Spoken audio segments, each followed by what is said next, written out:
Have some factory found footage, all from the UK, all very recent footage, just to show people the reality of what their purchases are supporting. Have you seen this kind of footage before? Yeah. How does it make you feel when you watch it?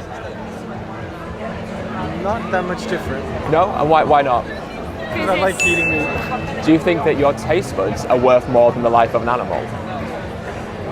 I feel like it's the natural... It's a minority compared to the rest. But do you think because something's a minority, it means it's wrong? Because if you think about it, wrong. things like flavouring stuff like that were... It's wrong, but it stays a minority, so I'm But not going to stop is it growing at the moment, the movement? No, it's reducing. Well, you think the amount of meat that's being consumed is reducing? Yeah. So do you think with that in mind, it's suggesting there's a shift? I think it's more for health reasons and environmental issues to be less meat more than... Is that not a good argument as well then? Yeah, it is. I respect it. It's just not my personal opinion. Would you agree then that you're saying that your taste buds are worth more than the life of an animal? It's not necessarily taste buds. I just feel like it's the natural state of the food chain. I mean, it doesn't have to be cruel. Yeah. But it's okay. It's that, I mean... How would you do it in not a cruel way? Like, how would you kill an animal that doesn't want to die in a humane way, do you think? One quick way. Would that be humane? Yeah. What does the word humane mean? Humane is trying to make the animals suffer the less possible. So like, I think it's like compassion and kindness are like the words. So do you think you can compassionately kill an animal that doesn't want to die? Not compassion.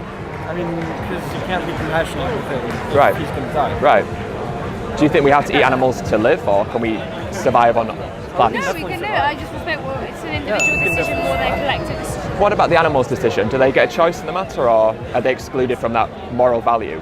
Well, if you ask an animal, would you like to be eaten or not, they're never going to respond. So well, neither would a human baby, but that doesn't mean that their worth of life is lower than ours because they have the ability to talk to us. It's more cultural than anything, I think. It is. Do you think that culture should decide morality? No, I think it's just an individual decision. If you want to, you do. If you don't want to, you don't. And that's it. But what about the fact that your choice has a victim? Every choice can have a victim. It can, but do you think that we should make the choices that limit our impact to others? It's animal chain. Animals eat other animals. But other animals... If we don't eat them, we're in overpopulation. There are too many of them. Why are there so many animals? Why do you think there's so many? Because we breed them, right? Well, they're going to breed if we don't breed them. But we breed these animals into existence ourselves. They're not naturally meant to be here. Because, as we say, we live in a society where there are options and alternatives easily available to us, and this doesn't need to happen anymore. Like, as you say, there isn't a compassionate way to kill an animal that doesn't want to die. So we have to ask ourselves, why are we still doing it if we don't have to? Yeah?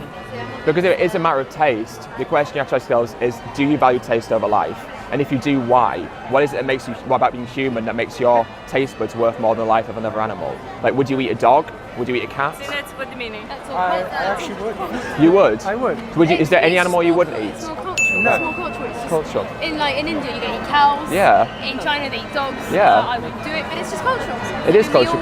But as we established, culture doesn't define morality, and we shouldn't base our morality on culture. No, because it's still what we are, and we are But we have to rebel against things that we see to be immoral or see to be wrong, regardless of whether we're conditioned or culturally indoctrinated to believe in those things. It could be immoral for us, but I mean, I know she would never eat horse meat. Right. And I love eating horse meat. Right. And what's the difference between horse meat and cow meat? Well, my main is the relationship that I can build with a horse, which I can't build with a cow. Why couldn't you build a relationship with a cow? Because we've already tried. Because lots of people already tried it. It's just not the same. But you can have a connection with an animal. And why is that? As much. It's just something. So an animal's worth of life is the connection they can have to you? Is that what you're saying? No, it's just my reason. Because I have that connection makes me appreciate them more, and I don't want to eat them. So, but we do not agree that just because a horse has a connection with you as an individual doesn't make that their worth of life is lower than that of a cow or a pig. No, but then that's what you're saying. I'm living in this society today. If I was living in the Second World War and I had nothing to eat, I would eat the horse. But you don't live in that situation. You live in a society today where alternatives are easily available. Is it not selfish to value your own taste over the life of an animal? Yeah. For me, all this is just an individual decision. So I'm not going to say an individual decision that has a victim. So you have the choice between having a victim or not having a victim in your diet. It's just up to what people want. If people don't want to eat meat, that's fine with them. Yeah. That doesn't mean you've got to, make other people not eat meat. They're allowed to if they want to. If we applied that to a different situation, say if I want to make dogs fight, so I want to have dog fights and have people gambling on it, is it my personal choice whether or not I let dogs gamble? If I bet on dog fighting, or is that immoral? So, yeah, If you want to, there are dog fights. Yeah. If you want to go and see it, you do. If you don't want to, you don't. But it doesn't make it moral just because someone has the personal choice whether they want to support it or not. That sort of thing shouldn't be allowed to happen. Not necessarily make it moral. No, exactly. And what's the difference between eating meat and dog fighting, do you think? Eating meat is much more morally accepted. It's morally accepted, absolutely, but is it necessary? No, it's definitely not necessary. It's not necessary, and that's the similarities between like hunting or dog fighting and say eating animals is they're all unnecessary and all involve unnecessary cruelty being put on an animal. Necessary. So many things we do which is not necessary. Absolutely. Well, why aren't we looking to? But that's that kind of argument suggests, well, if we can't stop everything, we shouldn't try to stop anything. But these things are very simple, aren't they? If you always ask, is necessary or accepted, life just becomes so boring and But- you don't want to. but- You're allowed to if you want to do stuff which isn't necessary but you want to do, it's allowed. What if it has a victim? Would you say the same to a human who was abusing another human? Would that be acceptable? Or would you say the same if a human used to beat his dog? Would that be That okay? would be putting a human on the same stance Okay, as so an let's animal. not do that. Let's say if I had a dog and I wanted to beat up my dog and abuse my dog, would that be my personal choice? That's just something sadistic in you. But so would it be sadistic if I killed the dog and then ate them, or is it just sadistic if I just abuse them but leave them alive? Well, because beating a dog is beating him. It's just hurting him. And what is cutting their throat? Is that just hurting them, or? Well, because the point is not to cut his throat. The point is to eat him after. But we've already established that we don't need to. So I mean, eating him goes through hurting him. yeah. But if you just hurt him for the pleasure, it's not at all the same thing. So, but eating them is done just for the pleasure because it's unnecessary. So the two situations are identical. They both involve hurting an animal unnecessarily for pleasure. Here you go, Leo. Psst. Leo, Who are you? And how did you know my name? I am Mufius, and I know a lot about you. Have you heard of the Matrix? The Matrix? Do you want to know what it is? Okay. The Matrix is all around you, Leo. It is the story we tell ourselves about where meat and animal products come from. This family farm is a fantasy. Take the blue pill and stay here in the fantasy. Take the red pill and I'll show you the truth.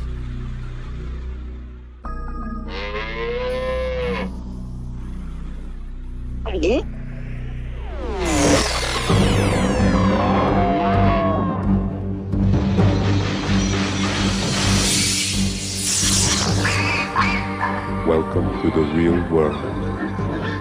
Wow! What is this horrible place? This is a factory farm, Leo. Places like this are where most eggs, milk, and meat come from. How did this happen? I'll show you. In the mid-20th century, greedy agriculture corporations began modifying sustainable family farming to maximize their profits at great cost to both humans and animals. Factory farming was born. Animals are packed as closely together as possible. Most never see sunlight, touch ground, or get fresh air. Many can't even turn around. These cruel conditions cause fights and disease amongst the animals. To fix this, the corporate machine began systematic mutilations, practices such as debeaking chickens. And they started adding a constant dosage of antibiotics to their feed, just to keep these poor wretches alive. This overuse of antibiotics breeds super strains of resistant disease-causing germs. Every day we get closer to an epidemic that cannot be stopped. Ew!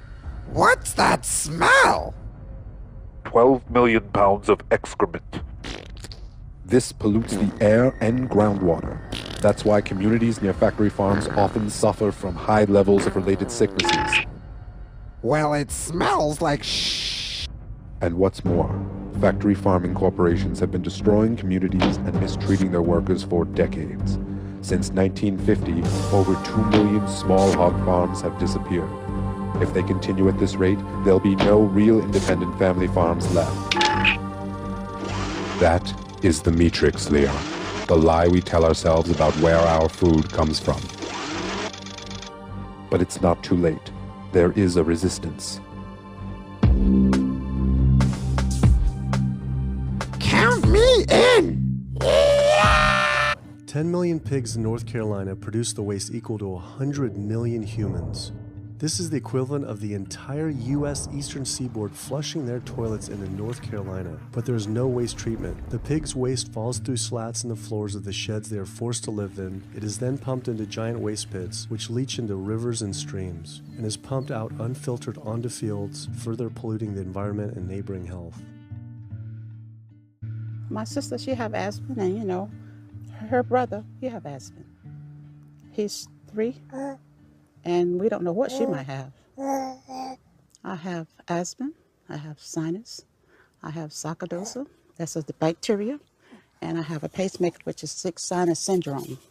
But you know, mostly everybody in this neighborhood got asthma or either cancer. My neighbor there died from cancer probably just last year. My nephew down the street, he's got cancer. He's in terminal cancer, stage 4. Not a smoker, not a drinker. And it's not in his lungs, it's in his lymph nodes. But see, if you live here and saw the way they do, you don't eat no pork. Well, I don't eat bacon because I know where it comes from. When they die, they go into a box and they decompose because they swell especially from the heat. A truck come and pick them up, take them to the processing plant in Rose Hill, round them up into feed, and feed it back to the hogs. If I come out this door, if he's spraying there, it's gonna come in my face. It hit you right in the face. Smell like something that you have never smelled before. It smells worse than a dead body. It's the family graveyard. I have my grandmother out there, my sisters, my brothers. When we go to the funeral, he used to spray. During the funeral? During the funeral, yes. During the funeral. Yeah, he spray.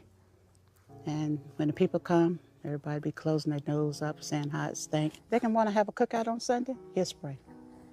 Do you think he does it on purpose? I think so, because he just sprays Sunday. He always sprays Sunday.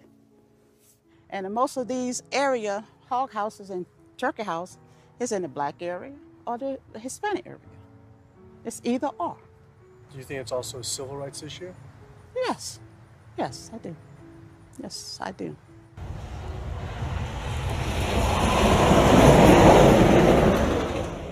Like to explain how this is the biggest Holocaust that has ever existed, and people get upset at those terms. I have to tell you that I am upset about hearing like Holocaust, comparing the Holocaust to, like every single person that heard your lectures, and to hear this Holocaust, comparing it to animals, it's a little bit, Well, let me and explain. you know what, and I'm not even Jewish, Okay. but it's hurt me.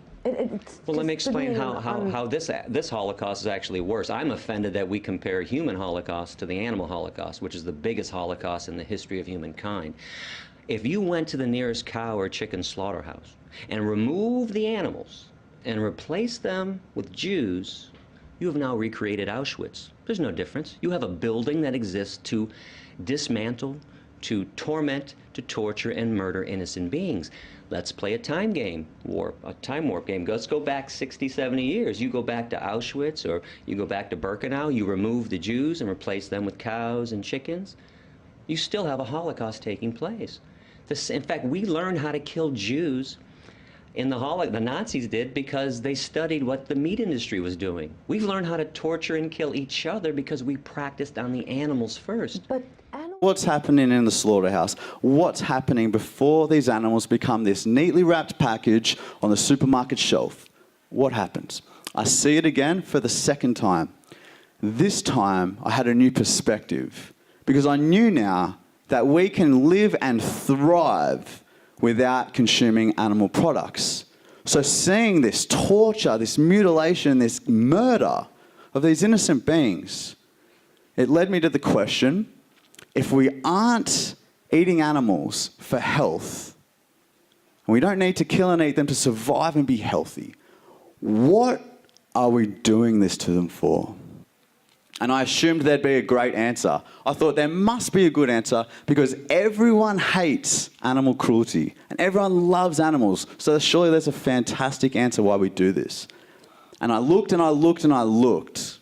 And I learned the best answers we've got, the best justifications we've got are taste, habit, tradition, and convenience.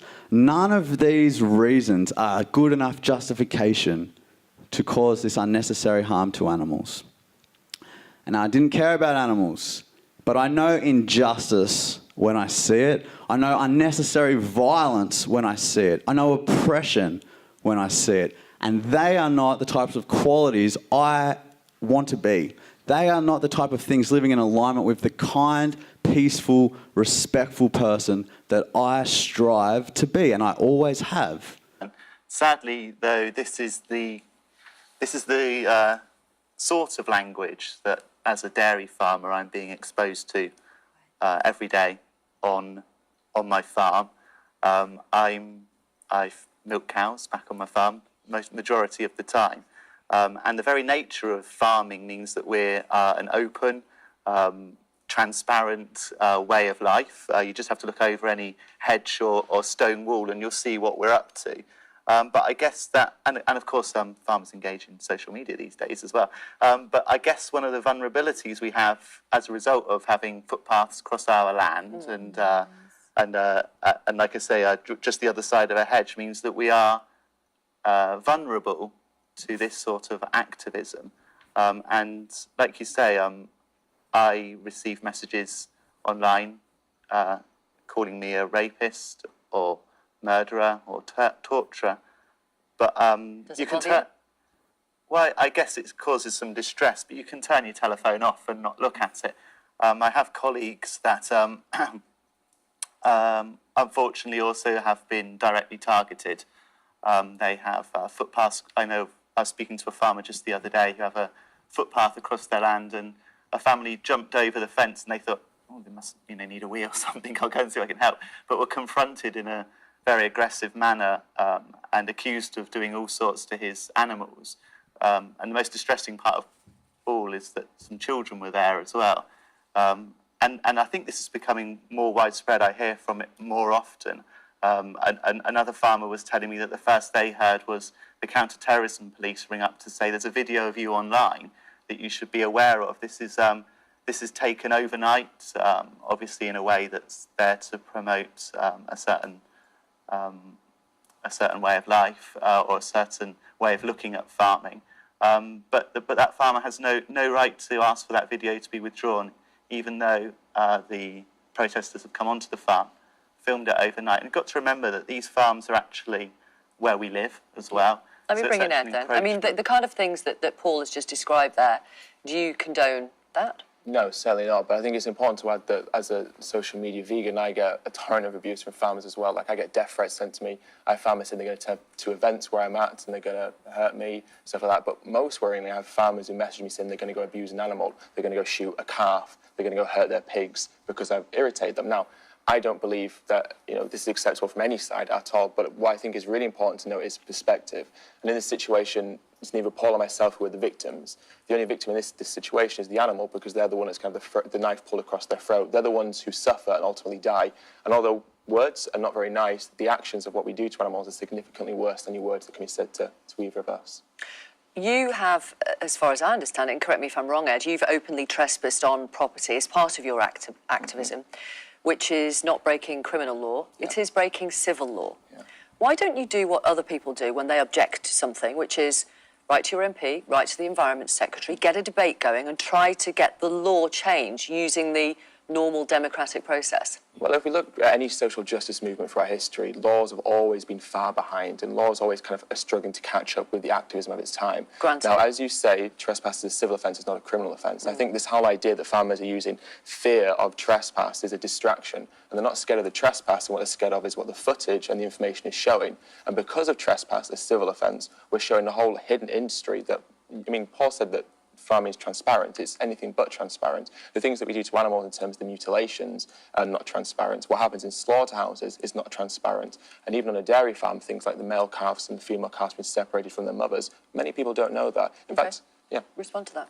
Well, back on my farm, Ed, we are transparent. You know, I enjoy using social media to show people exactly what we do. Yeah. Many farmers also engage in events such as Open Farm Sunday, which is a time of the year when we can open our gates and invite the local community to come around and have a real look at what we're doing. Yeah. What I would suggest is that activism is perhaps discouraging farmers from doing this. So although you may ask for an open, transparent way of looking at farming, when we do provide this, the counter effects that we receive is the distressing instance I've just told you about. I mean, do you show the people that come to your farm things like the artificial insemination? Do you show them what happens to the calves? Do you show them the pens they're kept in for up to 8 weeks at a time where they're not allowed to see their mums, they're not allowed to nurture, they're not allowed to socialise? Do you take them to the slaughterhouse as well and show the knife being pulled across their throat? Or do you keep that bit hidden and just show kind of the cows grazing and being fed? I like to think that we show everyone the full spectrum of farming. Do you, or you either do or you don't? Well, I like to think that we do, yes. So do you show the people that come to your farm what happens to the dairy calves that are taken from their mother? Yes. And do you show the fact that they suckle on people's fingers because they want to suckle from their mother to obtain the milk that we take that is rightfully for them? Well, the arguments that Ed's portraying are some of the management practices that we use on farm every day. And I guess one of the things that we can agree on, although we've highlighted a lot that we don't, is that what we really should be looking at is educating everyone, the consumer that enjoys spreading melted butter or delicious cheeses across their toast, exactly how that is produced. And I think that's one thing that we can both agree on, that what we need to do is show everyone how we produce food in our country, because I guess what we sometimes forget is that we all need a farmer 3 times a day, and the truth is that 98% of people enjoy consuming cheeses and butters and yogurts. So let's get out and show them really how that is properly done. Dairy industry. We see this carton of milk, this white liquid, with this silhouette picture of this happy cow, and you don't think anything of it. But in fact, the dairy industry is at least as cruel as the meat industry. So this is what happens. First of all, for a cow to give milk, just like a human, she has to either be pregnant or have recently given birth. For that to happen in the dairy industry, a human will shove their arm into her anus and then inject her vagina with bull semen. They do this on an apparatus in the industry commonly known as a rape rack.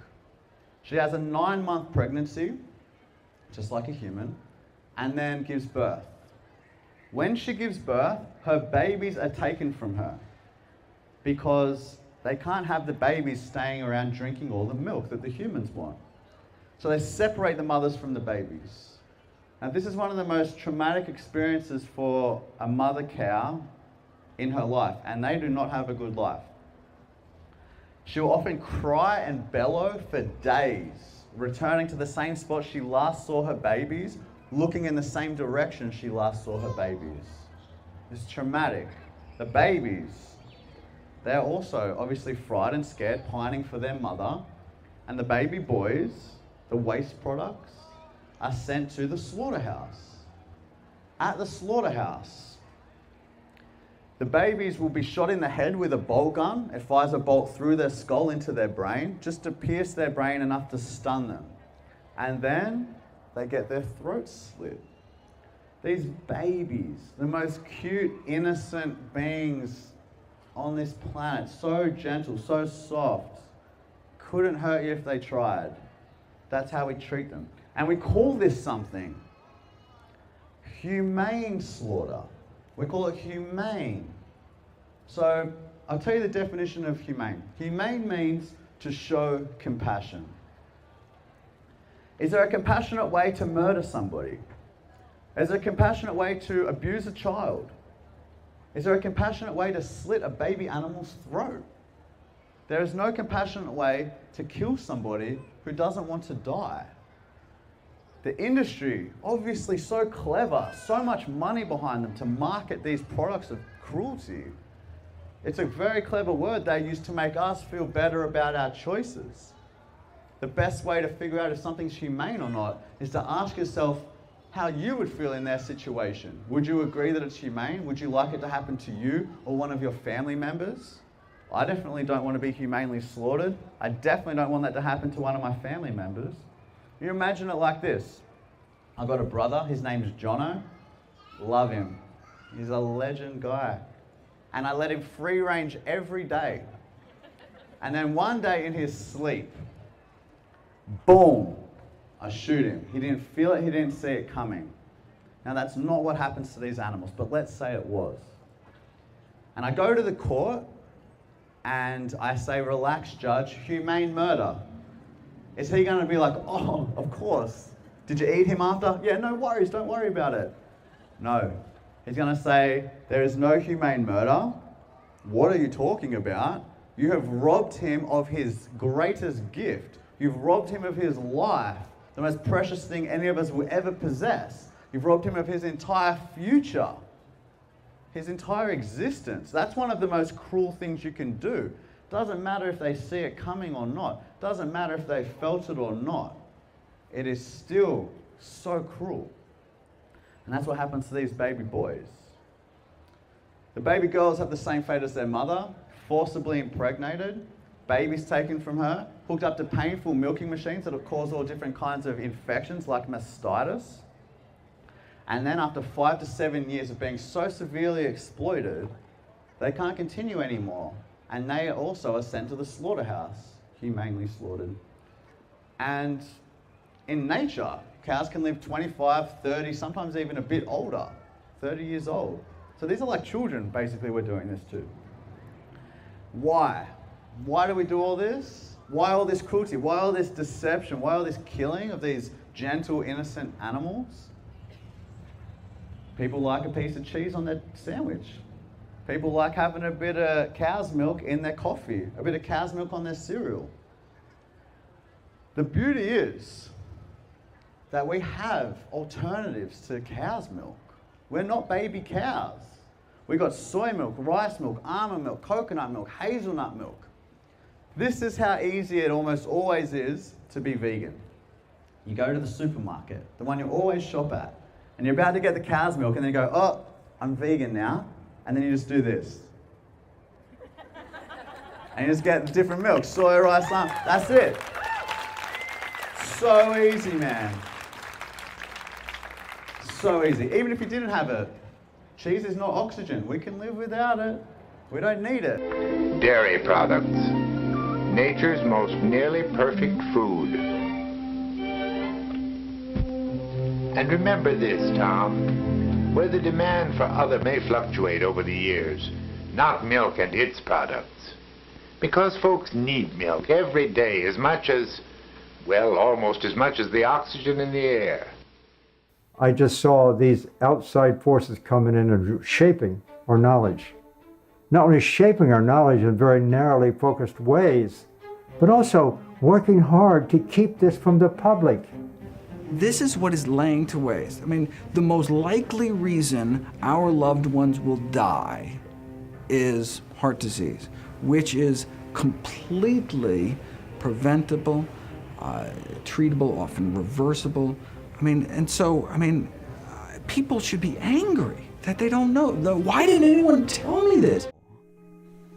The real difficulty in being vegan doesn't involve food. The hardest part about being vegan is coming face to face with the darker side of humanity and trying to remain hopeful. It's trying to understand why otherwise good and caring people continue to participate in needless violence against animals just for the sake of their pleasure or convenience. When you first discover veganism, you have to deal with the fact that you've been lied to most of your life. You have to accept that as you were growing up, the people you thought you could trust stole your compassion and taught you that it was okay to harm others. They corrupted your mind without you realizing and gave you justifications to stop you from thinking about it. I started watching just videos. I started like peeking at stuff that I didn't really want to watch. I would bring chicken sandwiches home. I'd be eating them and my chickens would be at my feet.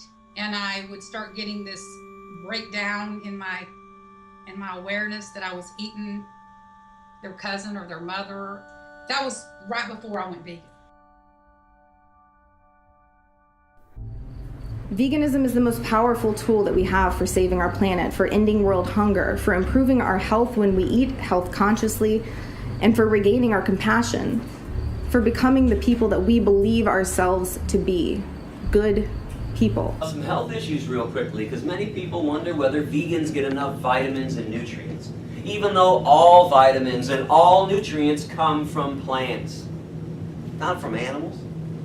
Those who eat meat, cheese, milk, eggs, and honey don't get proper nutrition.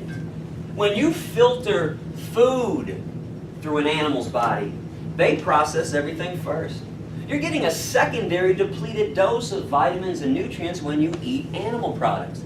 Plus, you're getting things you don't need at all, like cholesterol, huge amounts of fat, naturally occurring trans fatty acids, and animal-based protein, which happens to be the main cause of all cancers on this planet. Where's the logic in that?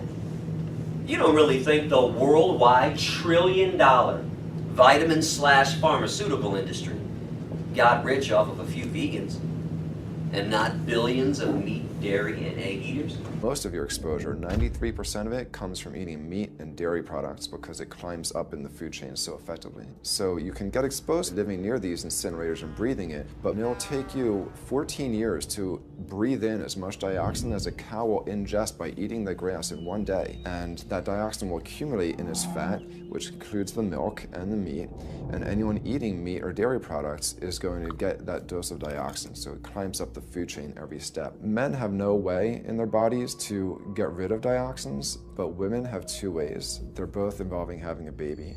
One is that dioxin crosses the placenta into the growing infant, and the other is that it comes out from the breast milk. So if you have a meat and dairy consuming mother breastfeeding that infant, then the highest impacts of toxic exposure like mercury and dioxins will go to that infant. Pregnant women are told, oh, certain types of fish should be avoided. But what about all these other animal products which are introducing, imagine as the fetus is developing, introducing these very harmful toxins which create reproductive abnormalities, developmental problems, and hormonal issues right as the child is developing, the most critical stage of development. It does make you worry when people say, don't you want to have a little bit of milk because you're pregnant? Don't you want to have some fish because you're pregnant? Who do you think is going to get the chemicals that are in that? All these environmental toxins and toxins from the feed that they're being fed accumulate in their tissues and are released into the mother and unfortunately to the child when you eat these products when you're pregnant. So this includes antibiotics, hormones, steroids in animal feed. Commercial animals are largely fed GMO corn and soy, which are very laden in pesticides. PCBs have been banned since the 70s, but they persist in the environment. Dioxins, all of these compounds can create hormonal, reproductive, developmental damage as well.